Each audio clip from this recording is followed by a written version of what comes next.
대한민국이 드디어 세계 판도를 뒤흔드는 진짜 주인공으로 올라섰다는 사실을 이제 누구도 부정하지 못합니다. 한번 시작하면 끝을 보는 한국 특유의 집념, 조선, 원자로, 방산 분야에서 모두 세계 정상권을 찍은 기술력, 그리고 세계 최강국들조차 부러워하는 생산 속도까지 갖춘 나라가 바로 우리입니다. 그래서 지금 미국과 중국 사이에서 전략 지형을 뒤집을 마지막 열쇠로 한국이 지목되고 있습니다. 외신들이 한국형 오커스 가능성을 연이어 언급하는 이유가 여기에 있습니다. 한국은 지난 30년 동안 단 한 번도 비확산 체제를 흔들지 않았고 핵기술을 군사적 야심이 아닌 철저한 평화 민수 기술로만 쌓아 올렸습니다. 원자로 설계 정비 인력 2,000명 이상, 세계 최상위급 조선 능력, 잠수함 건조 경험까지 갖춘 나라가 위험할 리가 없다는 것이 미국 전문가들의 분석입니다. 그래서 미국은 지금 한국을 더 이상 선택지가 아닌 전략적 필수 국가로 보고 있습니다. 동아시아에서 중국을 견제할 수 있는 핵잠 전력의 공백을 메꿀 유일한 파트너가 한국이라는 뜻입니다. 모든 조건은 이미 무르익었습니다. 이제 남은 건 한국이 외교적 마지막 문을 밀어젖히며 한국형 오커스를 현실로 만들지 그 역사적 장면을 목격하는 일뿐입니다.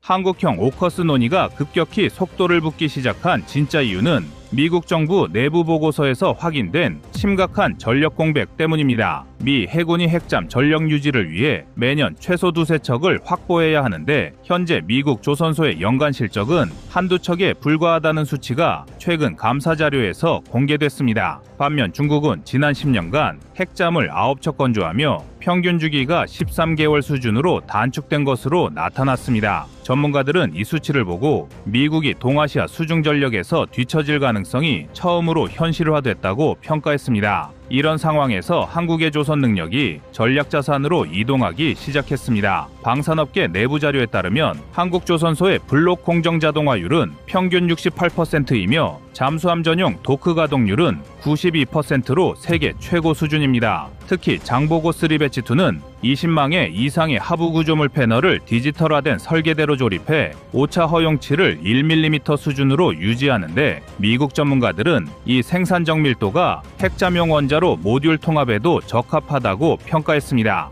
한국 해군 내부 데이터에서도 눈에 띄는 변화가 나타났습니다. 현재 한국이 독자 보유한 체계 통합 기술을 분석해보면 6,500톤급 플랫폼에 수직 발사관 10기 이상을 탑재하면서도 안정성을 유지하는 설계 난도가 이미 확보된 것으로 확인됩니다. 미국 LA급의 12기, 버지니아급의 12에서 40기 구성과 비교하면 한국은 플랫폼 대비 화력 집중도가 1.2배 이상 높다는 분석이 나옵니다. 더 중요한 포인트는 원자로 모듈입니다. 연구용 고출력 원자로의 국내 운전 경험은 40년을 넘어섰고 원자로 설계 인력만 2,080명으로 집계되어 있습니다. 이 숫자는 호주가 향후 20년 동안 목표로 잡은 인력 규모인 약 1,700명 추산보다 이미 많습니다. 기술 인력의 유지율과 재교육 속도에서도 차이가 있습니다. 국내 원자력 엔지니어 평균 경력은 14.7년이고 이직률은 3% 미만인데 이는 미국의 원자로 엔지니어 이직률이 13%인 것과 비교의 안정성이 4배 이상 높습니다. 미국과 한국이 협력할 경우 기술 보안 체계의 유지가 쉬워지는 이유도 바로 이 수치에서 증명됩니다. 방산업계에서 잘 알려지지 않은 또 다른 포인트는 한국이 이미 핵잠 설계급 전력망을 구축하기 위해 2015년부터 비공식적으로 잠수함용 전력 변환 시스템 연구에 1,200억 원 이상을 투입했다는 사실입니다. 이 기술은 원자로를 장착하는 국가만 접근 가능한 분야인데 한국이 독자 개발을 완료했다는 점은 미국에게도 전략적 의미가 큽니다. 수상함, 잠수함, 통합 전투체계 부분에서도 한국은 놀라운 진척을 보이고 있습니다. LIG의 최신 전투체계는 초당 1,800개 이상의 센서 데이터를 통합 처리하는데 이는 미국 버지니아급의 평균 데이터 처리량이 약 초당 1,200개보다 50% 이상 높은 성능입니다. 미국이 기술 이전 부담 없이 바로 통합이 가능한 유일한 국가라고 평가하는 이유가 여기에 있습니다. 이 모든 정량적 수치가 보여주는 결론은 명확합니다. 한국형 오커스는 단순한 외교 선택지가 아니라 미국이 전략 균형을 유지하기 위해 반드시 통과해야 하는 구조적 해답에 가까워졌다는 사실입니다. 미국이 한국의 핵잠 건조 능력을 이용하면 동아시아 핵잠 전력 격차를 6년 이상 단축시킬 수 있다는 내부 분석까지 나오며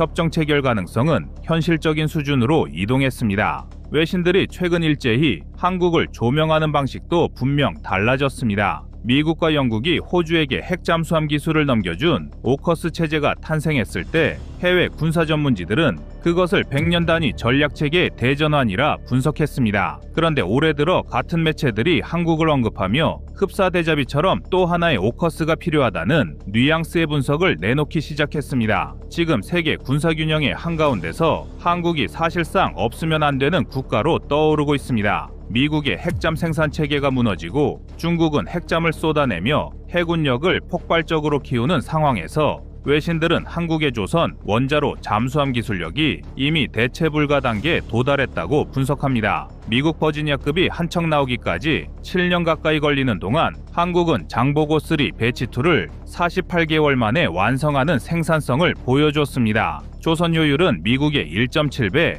비용 절감 효과는 30% 이상이라는 수치까지 나왔습니다. 그러자 외신들은 입을 모아 말합니다. 이제 미국이 의존할 국가는 한국뿐이다. 최근 한국 정부가 핵 추진 잠수함을 반드시 국내에서 건조하겠다는 방침을 미국에 직접 전달했다는 국내 보도가 나오며 분위기는 더욱 달아올랐습니다. 바로 이 흐름에서 등장한 개념이 한국형 오커스입니다. 기존 한미원자력 협정은 우라늄 농축과 재처리 권한을 묶어두고 있어 사실상 개정이 어렵습니다. 그러나 호주가 오커스로 그 장벽을 뚫어낸 선례가 존재합니다. 외신들은 한국은 같은 문을 훨씬 더 쉽게 열 수 있다고 분석합니다. 미국 해군은 향후 20년간 최소 40척의 핵잠이 추가로 필요하지만 현재 미국 조선소 능력으로는 절반도 채우지 못합니다. 이 절박한 상황에서 한국이 핵잠을 생산할 수 있다면 미국은 동아시아 전략의 균열을 즉시 막을 수 있습니다. 그래서 미국 내부에서도 한국만큼 안정적이고 신뢰할 수 있는 파트너는 없다는 평가가 나오기 시작했습니다.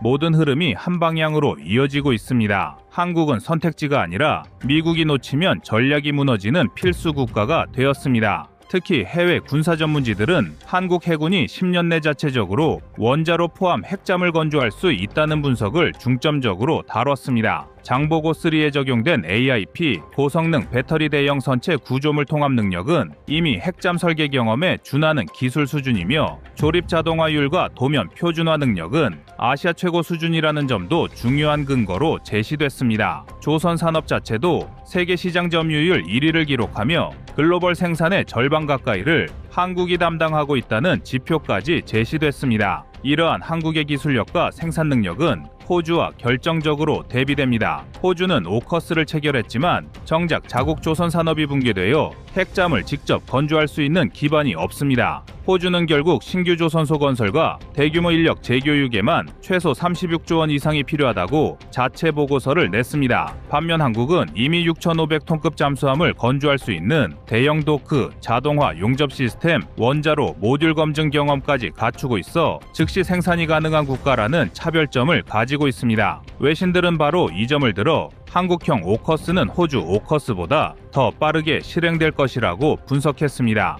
미국 입장에서 호주는 기술을 주고도 수십 년을 기다려야 하지만 한국은 기술만 열어주면 5년 안에 첫 핵잠이 나올 수 있기 때문입니다.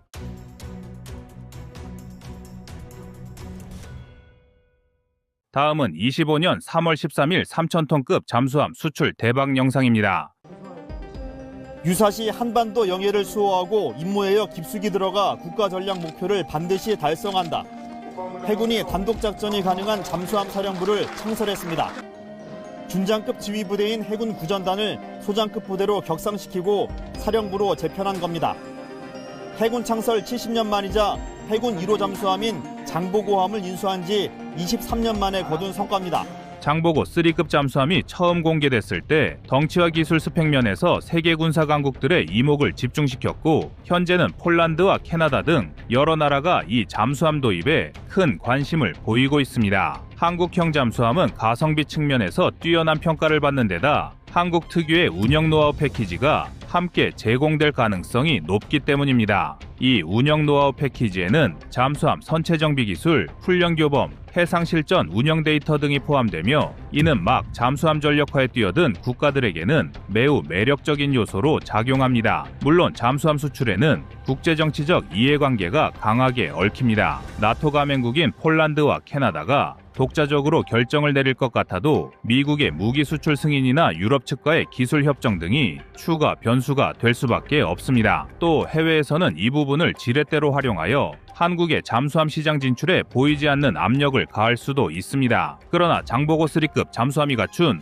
기술적 완성도와 가격 경쟁력을 감안하면 실제로 계약이 성사될 가능성을 여전히 높게 보는 게 관련 업계의 평가입니다. 사실 우리 국민들 대부분이 한국 잠수함보다 독일이나 영국이나 다른 해양 강국의 잠수함 기술력이 한국보다 더 뛰어날 것이라고 생각하고 있습니다. 때문에 국산 잠수함이 폴란드나 캐나다에 수출되는 게 불가능할 것이라고 단정짓기도 하는데요. 하지만 그렇지 않습니다. 그래서 준비했습니다. 오늘은 대한민국의 3,000톤급 잠수함의 수출 대박 신화를 쓸 수 있는 이유에 대해 알아보겠습니다.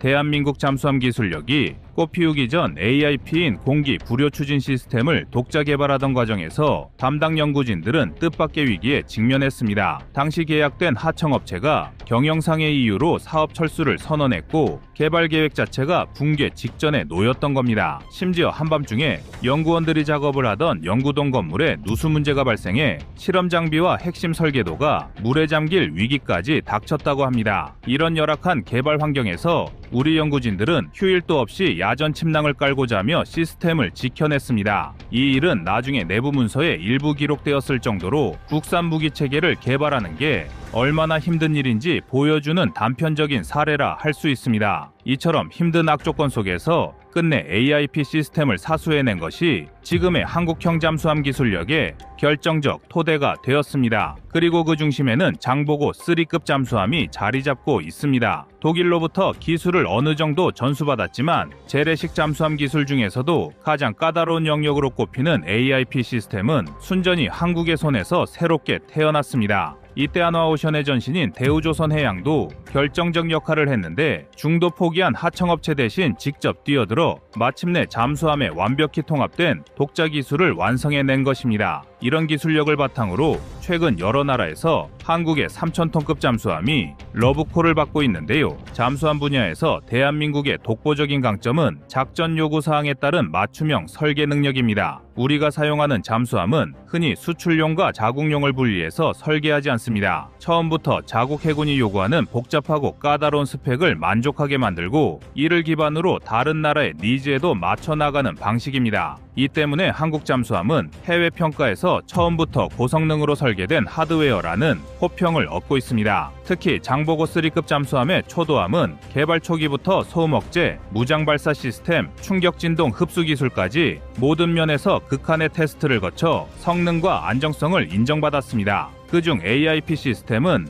배터리 충전 없이도 잠수함이 장시간 잠항할 수 있게 해주는 핵심 기술로 소음 억제에 있어 다른 추진 방식보다 우수하다는 평가를 받습니다. 기존의 디젤 엔진에 의존하던 잠수함들은 일정 시간마다 스노클링을 통해 공기를 공급받아야 했지만 AIP 시스템 덕분에 잠수함이 수면 위로 떠오르는 빈도가 크게 줄어들었습니다. 이는 잠수함이 가진 가장 큰 장점인 은밀성을 극대화하는 데 결정적입니다. 지금부터 이 기술이 어떻게 대한민국의 대표 무기로 자리 잡게 되었는지 그리고 앞으로 어떤 미래를 그리고 있는지 하나씩 살펴보도록 하겠습니다. 대한민국 잠수함이 겪은 숨겨진 이야기라면 잠수함 내부 진동 제어 문제를 빼놓을 수 없습니다. 보통 고체 물질 간 접촉 진동은 흡음 차음 기술로 어느 정도 해결이 가능하지만 수중이라는 특수 환경에선 이야기가 전혀 달라집니다. 실험실에서 잘 통제된 환경으로는 소음 수치를 최대한 줄일 수 있다지만 실제 해상에서 수압과 물의 온도, 염도가 시시각각 달라지는 상황에서는 예측지 못한 잔진동이 발생합니다.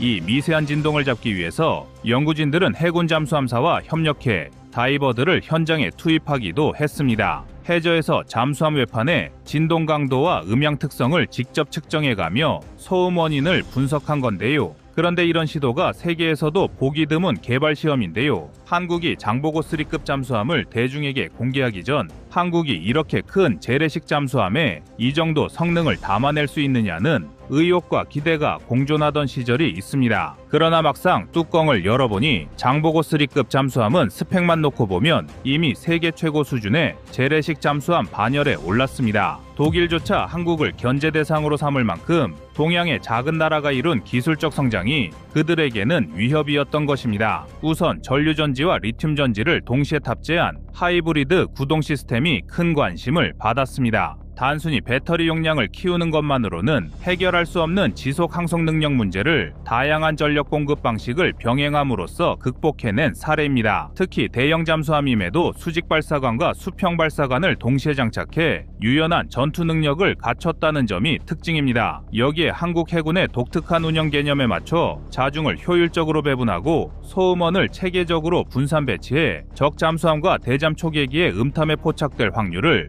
대폭 낮췄습니다. 사실 은밀성이 가장 큰 무기인 잠수함에서 가장 중요한 요소 중 하나는 바로 소음입니다. 잠수함은 본질적으로 은밀한 무기 체계이기 때문에 소음을 억제하지 못하면 존재 가치가 반감됩니다. 이는 중국을 보면 잘 알 수 있습니다. 최근 중국 잠수함들의 엄청난 소음 때문에 은밀성이 결여되어 주변국의 민간과 군에 발각되는 보도기사를 여러 접한 것도 소음 대책을 제대로 마련하지 못했기 때문입니다. 이와 마찬가지로 장보고 3급 잠수함을 설계했을 때도 가장 애먹은 부분이 이 소음 문제였습니다. 밀폐된 공간에 수많은 기계와 인원이 들어가니 금속이 맞물리고 전동기가 회전하며 파이프를 타고 흐르는 유체 소음까지 복합적으로 발생합니다. 이는 잠수함의 안전에도 직결되는 문제입니다. 즉, 적에게 노출되어 발각되면 잠수함이 가지고 있는 모든 장점이 무용지물이 되기 때문입니다. 이를 해결하기 위해 한국 연구진들은 이중방진 시스템을 개발했습니다. 선체 내부 바닥부터 장치 하나하나에 이르기까지 겹겹이 진동 흡수제와 방음벽을 설치해 외부로 소음이 새어나가는 것을 최소화한 겁니다. 심지어 기계실 주위를 여러 겹의 충격 방지 패널로 둘러싸는 방식으로 내부 소음이 해수로 전달되는 경로 자체를 차단했습니다. 이런 기술적 노하우는 해외 잠수함 개발 국가들도 쉽게 모방하기 어려운 기술입니다. 왜냐하면 소음 억제라는 건 거대한 시스템 전체를 재설계해야 하는 복합 공정이기 때문입니다. 그리고 소음제와 더불어 중요한 것이 무장발사 체계입니다. 현재 장보고 3급 잠수함에는